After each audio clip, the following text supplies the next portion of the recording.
Let's take a look at the keyboard and mouse features that help us work with the application. We'll move on to other tools and resources later. In order to effectively use Excel, it is important to use a keyboard and mouse to provide some commands.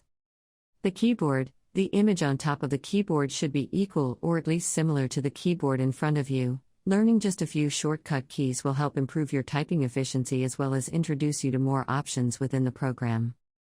Following, there's a list of commonly used keys that you might already know. Backspace, this key erases letters backwards. Delete, this key erases letters forward. Shift, this key, when pressed along with another key, will perform a secondary function. Spacebar, this key inserts a space between words or letters. Mouse, the mouse cursor often changes its shape, as with other Microsoft software.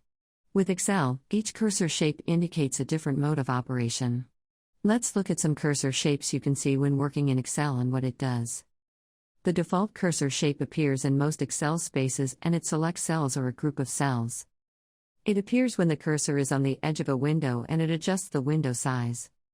It appears when the cursor is over the separation of row or column names and adjusts the column width and row height. Appears when editing content in a cell, allows you to enter text and numbers into cells. It appears when the cursor is over a row or column name and it selects rows or columns.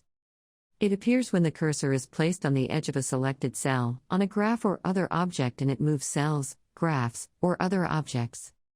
It appears when the cursor is over the lower right square of a selected cell or group of cells and it autofills other cells with similar content.